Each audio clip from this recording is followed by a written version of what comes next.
Hello អ្នកទាំងអស់គ្នាថ្ងៃនេះខ្ញុំផ្សាយចេញវីដេអូពិសេសជូនពុកម៉ែបងប្អូនទាំងអស់គ្នាអ្នកទាំងអស់គ្នាស្គាល់កម្មវិធីបុណ្យភ្នំអត់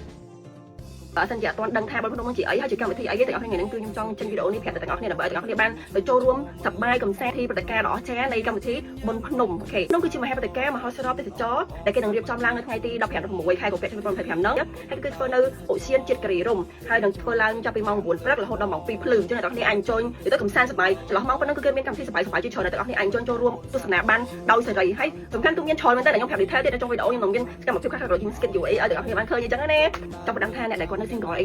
គុំរំលងកម្មវិធីនេះឲ្យសោះអាចនឹងជួបគូនៅក្នុងកម្មវិធីបុណ្យភ្នំក៏ថាបានដែរហើយខ្ញុំប្រាប់ទាំងអស់គ្នាអញ្ចឹងថាអញ្ចឹងចូលបានតែអ្នក single អីអត់ទេបងប្អូនអ្នកអាចជួយទៅជាលក្ខណៈគ្រួសារក៏បានទៅជាលក្ខណៈមានគូក៏បានតែពីរអ្នកក៏បានដែរ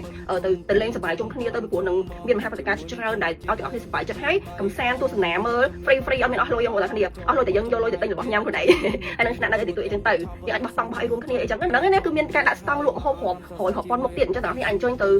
ដើរលេងកំសាន្តជាមួយនឹងទេសភាពនៅឯខាងគ្រីរ៉ុងបានហើយអាចទស្សនាជាមួយនឹង concert ដែលគេនឹងប្រារព្ធធ្វើឡើងហើយឲ្យចូលមើលដោយសេរីកំសាន្តគេក៏ដល់នឹងពុកម៉ែបងប្អូននៅក្នុងការដើរលេងជាមួយនឹងកម្មវិធីដ៏អស្ចារ្យមួយនេះដែលជាកម្មវិធីបុណ្យភ្នំនឹងតែខ្ញុំចង់តែអ្នកគ្នានៅក្នុងកម្មវិធីបុណ្យភ្នំនៅថ្ងៃទី15 16ខាងមុខនេះអូខេលើទស្សនាវីដេអូហើយនឹងរូបភាពខ្លះៗដែលខ្ញុំ